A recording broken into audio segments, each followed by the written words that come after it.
antes de poder despedir algo, hay que darle la bienvenida. Y muchas veces lo que sucede en el duelo perinatal es que la muerte llega en un momento en el que uno está esperando la vida. Lo que sucede en la pareja es que son dos duelos distintos y a veces esos tiempos o esas maneras coinciden y a veces no. ¿Qué pasa con la mujer cuando ese proceso de separación no tiene lugar porque hay algo abrupto? Bueno, y yo hablo un poco de una sensación de amputación. Paula Penalba es psicóloga y psicoanalista formada en la Universidad de Buenos Aires. En su práctica clínica acompaña a niños, niñas, adolescentes, familias y mujeres en contexto perinatal en espacios públicos y privados. Hoy nos encontramos en la librería Letra Viva para hablar de su libro Nacemos para siempre, duelo perinatal, infertilidad y maternidades diversas. Con la intención de que lo íntimo no quede aislado, este texto apuesta a volverse colectivo, un espacio donde otras mujeres también puedan reconocerse. Esto es Síntomas Literarios, un espacio para adictos a la terapia y lectores compulsivos. Hola, bienvenidos a un nuevo capítulo de Síntomas Literarios. Estamos acá con Paula Penalba. Vamos a hablar de su nuevo libro, Nacemos para siempre. Gracias, Paula, por venir y conversar un ratito con nosotras. Hola, gracias. Muy contenta de estar acá. Gracias por la invitación. Bueno, agarré tu libro en un momento muy importante para mí. Lo encontré en la mesa de novedades. Un día vengo, estaba en la mesa de novedades y lo quise leer, me llamó la atención. Y me llegó en un momento muy íntimo en el que hace un año yo justo había pasado por un embarazo frustrado. Este libro me acompañó un montón, la lectura, tanto en las partes lindas, en las partes dulces como Blas, pero también en las partes feas, en los tabúes, en las partes incómodas y en las partes que no nos gustan mucho cuando aparecen de nosotros. Así como yo me pregunté cómo llega a este libro, te pregunto cómo nació este libro. Bueno, Nacemos para siempre es principalmente el libro que cuenta la historia de la vida y de la muerte de mi hijo León, que falleció en la neonatología en 2021.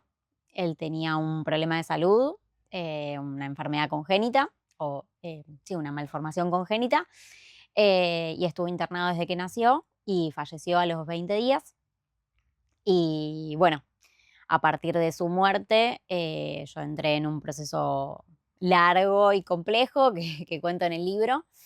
Y lo primero que hice fue empezar a escribir, o una de las primeras cosas que hice al poco tiempo, sumergida en toda esa oscuridad y dolor, fue empezar a escribir. Primero era una especie de registro, de un intento de no perder los recuerdos. Yo sentía que me iba a olvidar, entonces quise empezar a escribir lo que había pasado cada uno de esos 22 días.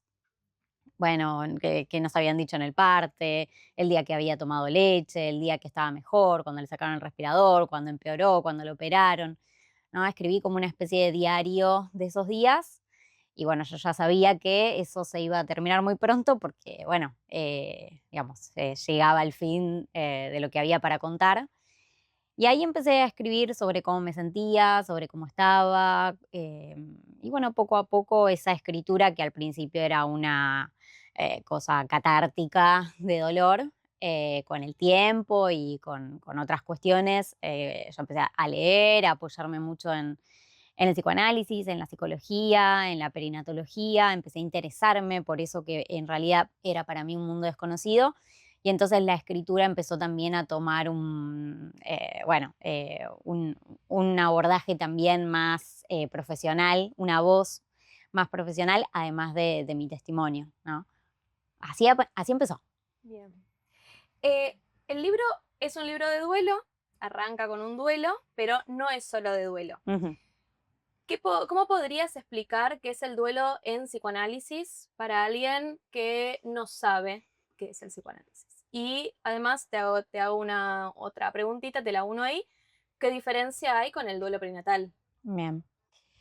Sí, decimos que el duelo perinatal tiene características muy, muy específicas y muy especiales. El duelo es un proceso que cualquier persona va a tener que en algún momento de su vida atravesar.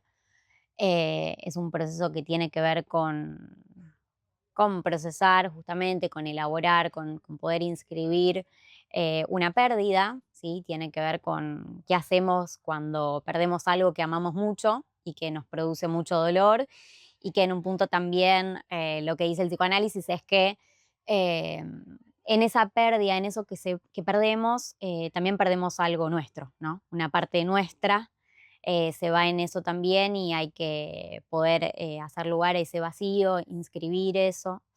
Bueno, yo en el libro cuento, ¿no?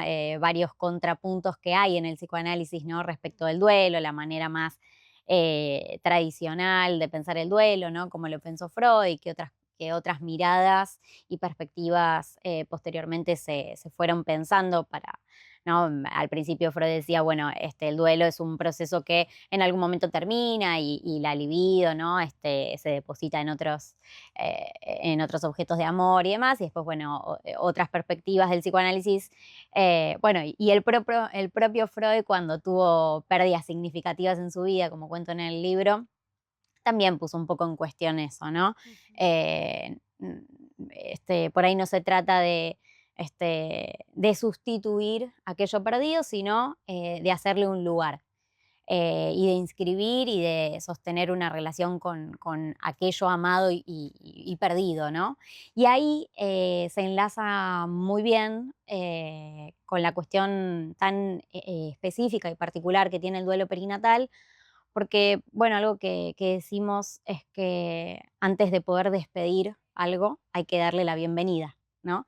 Y muchas veces lo que sucede en el duelo perinatal es que justamente, que primero que es un impacto salvaje, como digo en algún lugar del libro, porque la muerte llega en un momento en el que uno está esperando la vida, ¿no? Ujú. Entonces eso hace que sea muy, muy impactante para la mujer, porque bueno, cualquier duelo, cualquier pérdida puede ser tremendamente dolorosa, pero el duelo perinatal no solo se trata de perder a alguien amado, sino también, bueno, de la puesta en cuestión o el arrasamiento de la identidad materna, paterna, que se está construyendo, el proyecto Esperanzas. de vida, la Sí. esperanza, ¿no? Uno, estás armando una familia y depositas ahí tu futuro, digamos, y bueno, y todo se viene abajo, ¿sí? Entonces, bueno, hay que reconstruir un poco todo. Sí, sí. Eh, Además decís en el libro algo que me quedó muy grabado porque nunca me lo había puesto a pensar, que no tiene traducción. No hay un término. no hay un nombre, no hay algo que nombre a las personas que pierden un hijo, sí, sí. Y que yo cuento que es algo con lo que me encontré en un montón de libros, en un montón sí, de libros, de novelas, de textos de profesionales, pero mayormente de personas que escriben desde su testimonio, ¿no? Ya casi como algunos guiños, ¿no? Entre quienes pasamos por una experiencia similar, y sí, no hay un nombre. Y bueno, y yo digo, ¿no? Eso creo que es que muestra, ¿no? En acto el vacío que implica, el agujero que implica la muerte de un hijo, ¿no? Sí. Ya que traes estos guiños, en cuanto a estos guiños que yo fui encontrando, me quedaron muy marcadas algunas frases. Hay una que vos decís que decís, el cuerpo no entiende de pérdidas. ¿Qué querías decir con esto? ¿Qué venías hablando en el libro con esta frase? Bueno, como contaba recién, en el duelo perinatal, lo que sucede es que la muerte ocurre en un tiempo, en un proceso en el que uno está trayendo vida, ¿no? Hay un encuentro ahí eh, entre la vida y la muerte muy, muy impactante, y bueno, los bebés a veces fallecen habiendo nacido, como es el caso de León y de mi historia, pero también yo cuento otras historias o otras circunstancias similares en donde, bueno, hay bebés que, digamos, que su vida se detiene dentro del vientre materno, al poco tiempo de nacer o en el parto, ¿no? Y todo eso, bueno, obviamente el cuerpo de la mujer que gesta ese bebé Bueno, primero le cuesta al cuerpo a noticiarse de la muerte, ¿no? El cuerpo no está preparado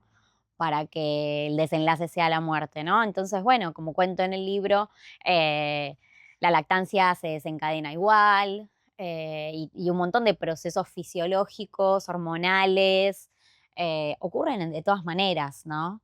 Y eso, como digo, es muy impactante porque bueno, hay que hacer caer a la mente, pero también al cuerpo. eh, Empieza un proceso, ¿no? El puerperio, que es un periodo posterior al parto y que dura una serie de tiempo y demás. Bueno, ¿cómo es atravesar el puerperio sin un bebé, no? ¿Cómo es acostumbrarse al cuerpo de posparto, a los efectos, ¿no? Al tiempo después de haber atravesado un embarazo, un parto, el posparto, el puerperio, todos esos procesos fisiológicos y psicológicos, ¿no? Y anímicos sin un bebé, ¿no? Ya son difíciles con un bebé. Imagínate, sí. Sabemos que al comienzo el cuerpo de la mamá no está separado del bebé. ¿Cómo sería esta ruptura psíquica en el caso de que un duelo se dé antes de ese periodo, de esa distinción entre el Mm. cuerpo? Bueno, sí, yo cuento eso en el es una pregunta que me hago, no sé si Sí, tengo sí, tantas sí. respuestas, pero es una pregunta que me hago en el libro, ¿no? Hay algo del proceso de separación, que en el psicoanálisis hablamos mucho, ¿no? Del proceso de separación y lo pensamos, con quienes trabajamos con niños, ¿no? Bueno, y en toda la clínica en general trabajamos mucho acerca de las operaciones ligadas a este concepto tan importante para el psicoanálisis que es la separación, ¿no? Y que su origen, ¿no? Su primera vuelta, después se relanza a lo largo de la vida, la operación de separación, pero por primera vez la separación es algo que se tiene que efectuar entre el niño y la madre, ¿no? Siempre es una operación de segunda instancia, ¿no? En principio hay más bien esto, ¿no? El niño y la madre, bueno, son uno de alguna manera, ¿no? Tiene que haber ahí un pegoteo, la construcción de una díada, del vínculo temprano, una madre que sostiene a un hijo, como dice Winnicott, suficientemente buena, es decir, respondiendo de manera suficiente. No tiene que ser perfecta, no tiene que hacer todo bien, pero poder responder de manera suficiente a las necesidades del bebé, y ese bebé tiene la experiencia, la sensación de que, bueno, como de un goce pleno y de que es sostenido por el otro, ¿no? Y que no es dejado caer. El asunto es, bueno, yo digo en el libro, ¿no? ¿Qué pasa cuando esos procesos de separación no ocurren? Y que muchas veces lo que sucede en el psicoanálisis es que trabajamos, como decía recién, pensamos la separación como algo que tiene que ocurrir en el sujeto, en el niño, pero en realidad en la madre también, ¿sí? La madre también siente que el niño es parte de ella y el niño siente que la madre o la teta es parte de él, ¿no? Hay algo ahí mutuo, recíproco. Entonces, es una experiencia que también se vivencia para la mujer, para la madre, ¿no? Entonces, ¿qué pasa, no? Con la mujer cuando ese proceso de separación no tiene lugar porque hay algo abrupto, se interrumpe el vínculo. Bueno, y yo hablo un poco de una sensación de amputación, ¿no? La verdad es que lo nombro de esa manera porque es un poco, por lo menos mi experiencia y lo que pude escuchar en otras mujeres, ¿no? Este carácter de abrupto, de perder, como perder una parte del cuerpo, perder algo propio, perderse una misma de un Una momento a amputación otro. psíquica, Sí, digamos. sí. Bueno, yo te voy a ir llevando por todos los puntos del libro. No niego ni afirmo que estas preguntas también son para mí. No todo el tiempo se tiene una psicóloga acá, así que yo aprovecho y hago todas las preguntas que quiero preguntar para mí.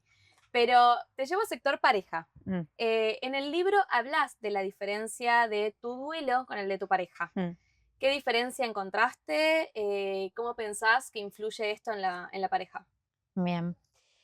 Bueno, para empezar, lo que sucede en la pareja es que son dos duelos distintos, ¿viste? Es como que en realidad parece que como somos una pareja o como pasamos por la misma situación o como el hijo es de los dos, el duelo es uno. Y en realidad el duelo justamente es un proceso psíquico en última instancia, ¿no? Entonces eso sucede, se atraviesa con, con lo que cada uno tiene, con lo que cada uno puede, además de todo lo que digo en el libro respecto de lo que tiene que suceder a nivel social y el Sí, sí, sí. acompañamiento, eso sin duda, ¿no? Pero digo, después, en última instancia, es algo interno, ¿no? Entonces, bueno, los tiempos son de cada uno, las maneras son de cada uno, quién prefiere hablar, quién prefiere no hablar, quién prefiere salir, quién prefiere quedarse adentro, o a veces todo sucede en uno o en otro, y a veces esos tiempos o esas maneras coinciden y a veces no. Y para mí es muy, muy importante tener esa claridad y respetar el proceso del otro, Ujú. ¿no? Entender que, bueno, que no necesariamente los dos van a querer hacer lo mismo, los dos van... No, me acuerdo de una amiga que me decía, bueno, ella prefería, le gustaba, por decirlo de alguna manera, ir con bastante frecuencia al cementerio y su pareja no quería saber nada, Sí, ¿no? sí. Y entonces, bueno, entender que no hay una buena forma o una mala forma. Cada uno va encontrando y haciendo lo que puede, ¿no? Y en todo caso, buscar puntos en común, momentos de encuentro, ¿sí? Pero bueno, el proceso es individual en última instancia, ¿sí?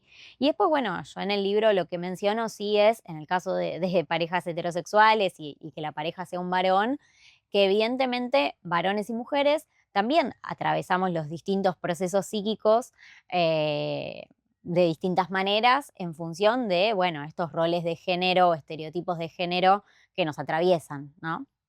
Y Bueno, entonces, en ese sentido, los varones muchas veces tienen, ¿no? Responden a este lugar de tener que sí. sostener a la mujer, etcétera. Bueno, en el libro ahí te haces una pregunta que me pareció fantástica, que es ¿cómo me va a poder sostener una persona que tampoco vivió esto? ¿Te la llegaste a responder o A mí me parece que lo más compasivo que se puede hacer es entender eso, ¿no? Que el varón también está atravesando su propia pérdida, su sí, proceso de duelo, acaba de perder un hijo. Entonces, encima ponerles a los varones la carga de tener que sostener a la mujer, ¿no? O sea, en todo caso nos sostenemos juntos, ¿no? En claro, en pareja, pareja? pero no una carga a uno más que a otro. Evidentemente, como digo, ¿no? Los procesos son distintos porque, bueno, no es lo mismo el padre o la pareja, la persona no gestante, que la mujer que lleva el bebé en su panza, ¿no? Todo el arrasamiento, todo lo que hablamos sobre el cuerpo. Evidentemente el proceso es distinto, no se trata de igualarlos, pero sí esto, ¿no? Entender que son procesos individuales y en todo caso buscar los puntos de encuentro, cómo encontrarse en ese trayecto que cada uno está haciendo a su manera. Sí. También hablas de muchos duelos que pasa una mujer en cuanto al proceso de búsqueda de un embarazo. ¿Qué duelos serían estos?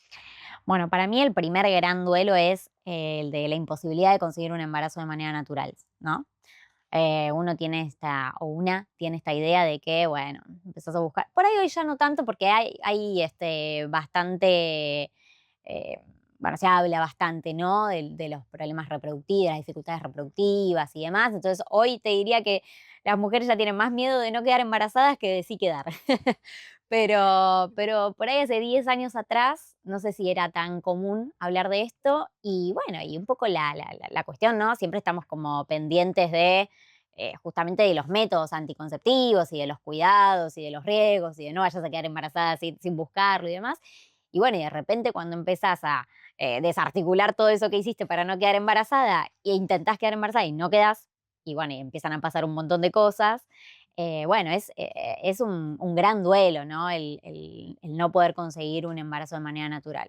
Y después, bueno, vienen muchos, como digo, microduelos, Sí, ¿no? sí, sí.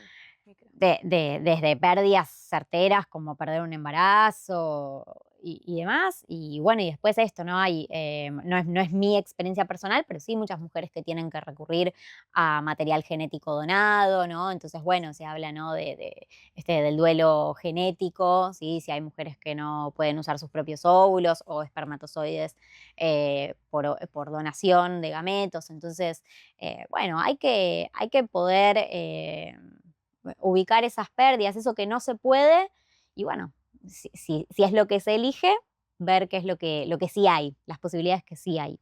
Ujú.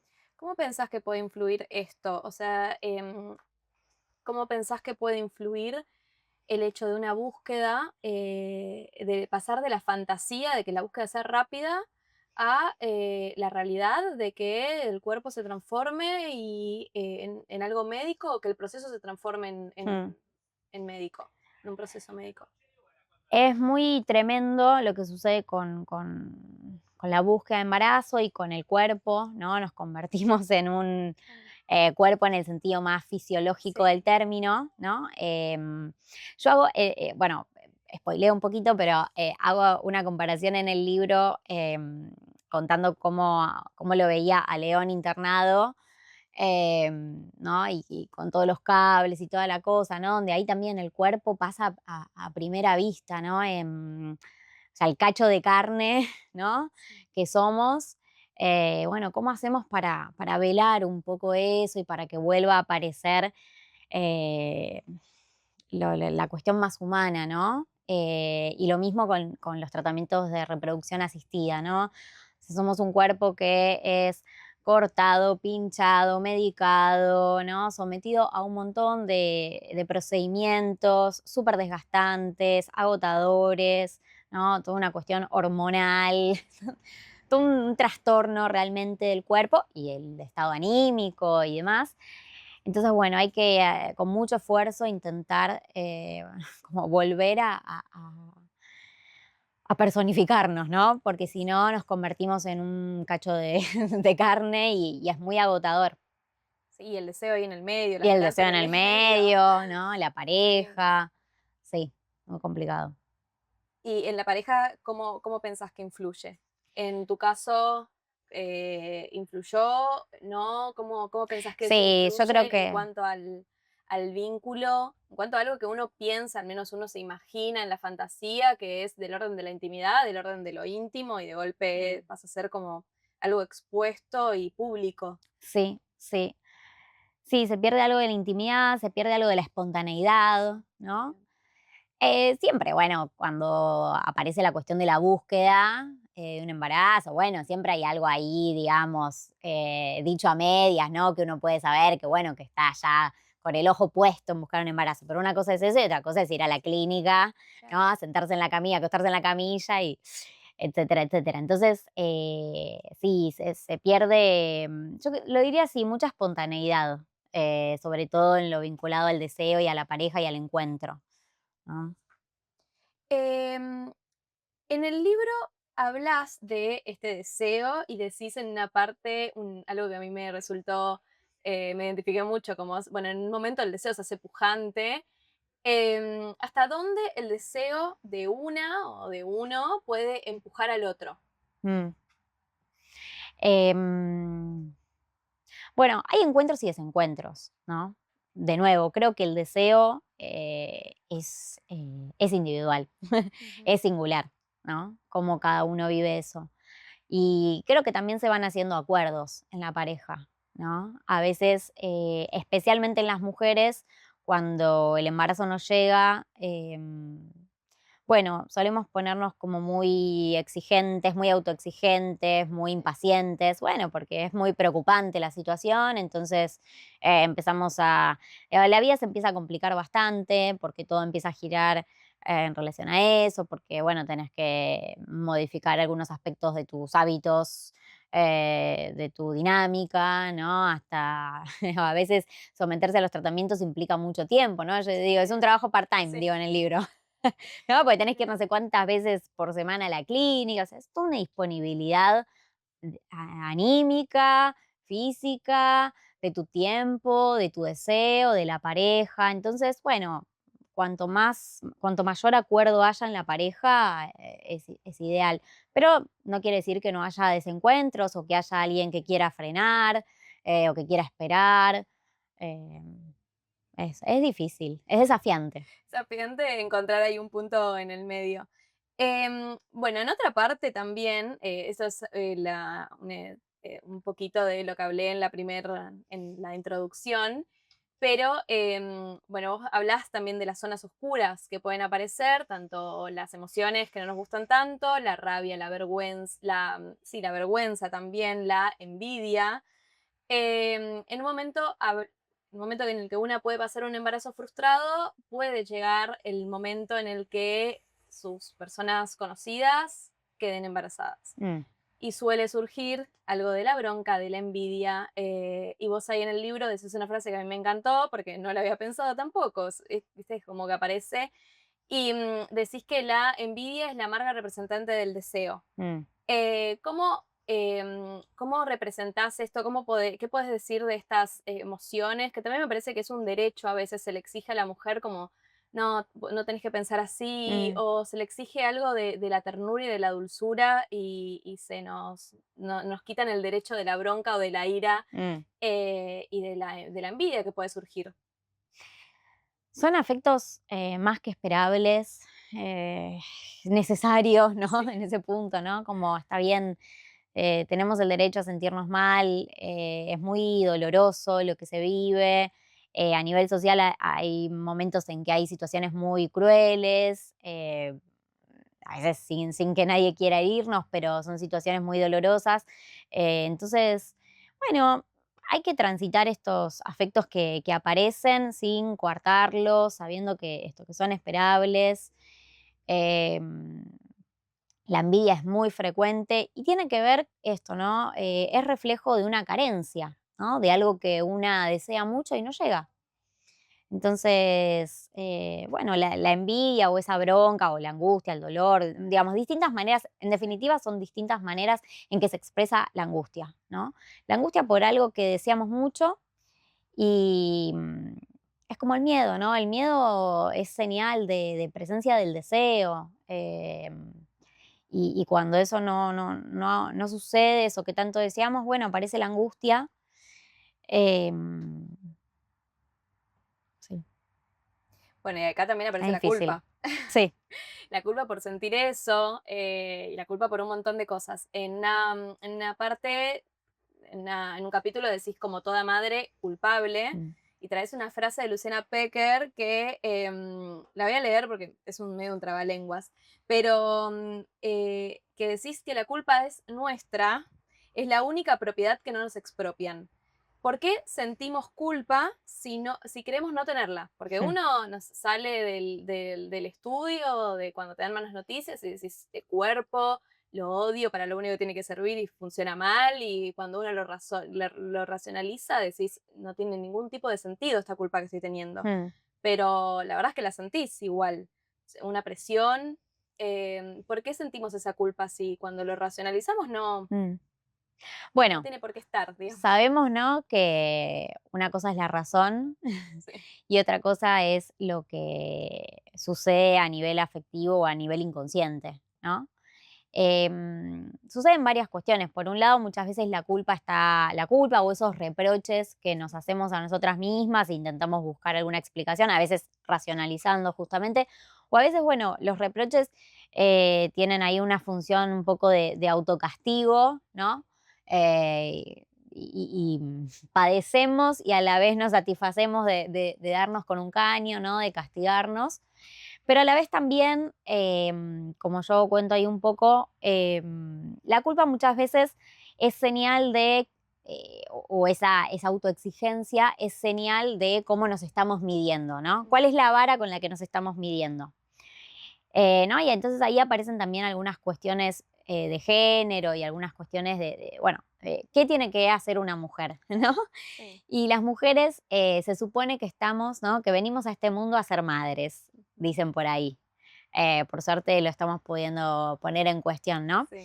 Pero bueno, que lo estemos pudiendo poner en cuestión no quiere decir, como decíamos antes, ¿no? Ujú. Tenemos la conciencia, tenemos el inconsciente y muchas veces esos discursos, esos mandatos tan internalizados, esos ideales tan introyectados, internalizados, bueno, nos constituyen, ¿no? Aunque podamos ponerlos en cuestión, aunque podamos racionalizarlos, aunque digamos, no, bueno, en realidad no es así, qué sé yo.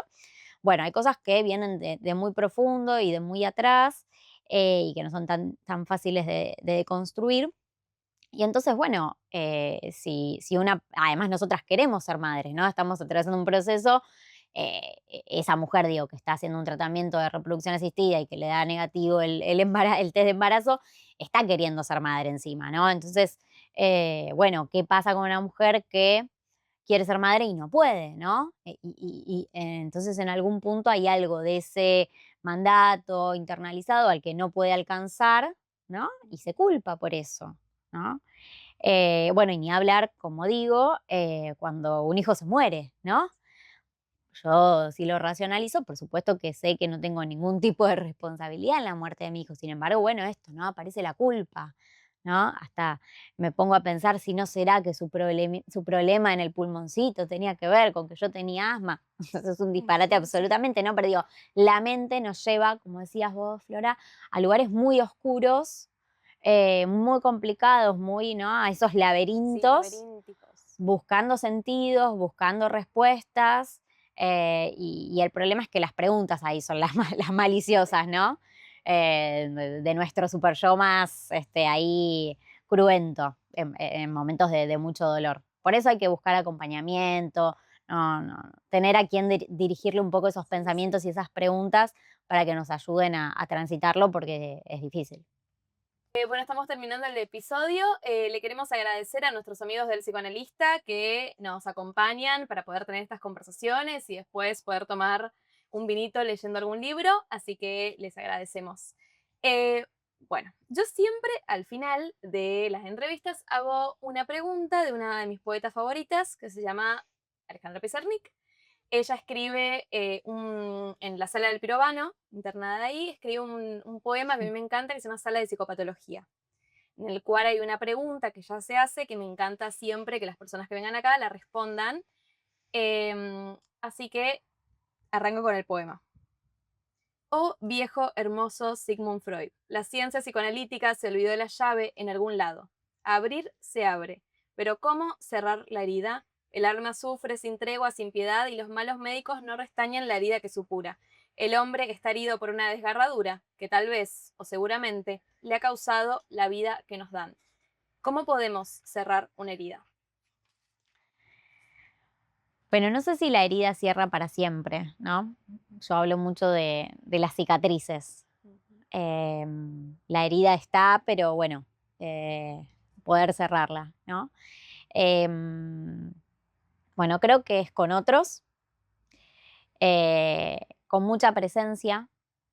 Para mí nombrar es fundamental. La mejor manera de poder hacer lugar a la ausencia es la presencia. Como dice Freud, para poder olvidar hay que recordar. Así que a través del recuerdo, de la presencia, del encuentro con otros, creo que es la mejor manera para hacer lugar a la pérdida, pero siempre presente y desde el amor. Bien, hago una trampita. Voy a hacer una trampita en esta entrevista y va a ser la primera vez que vamos a hacer una siguiente pregunta, pero me parece atinado cerrar con otra, que es, una vez que tenemos esa cicatriz, ¿cómo volver a abrir esa herida para encarar una nueva búsqueda? El miedo siempre está. Así que No se va a ir.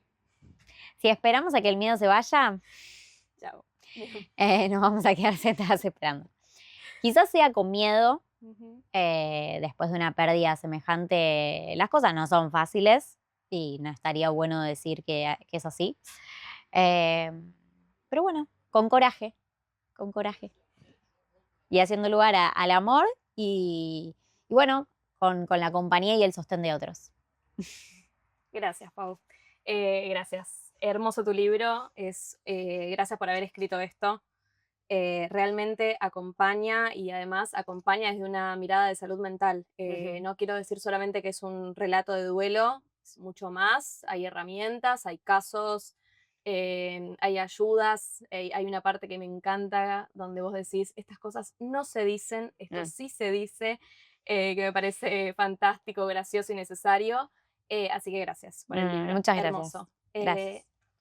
Así que ahora te vamos a pasar a dar unos regalitos para que sigas en el tema de maternidad. Pero bueno,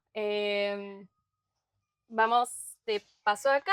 Muchas Hay gracias. un regalito que siempre lo elegimos entre todas las chicas, habiendo leído el libro y habiendo visto más o menos por dónde Ah, va. me encanta, no lo leí.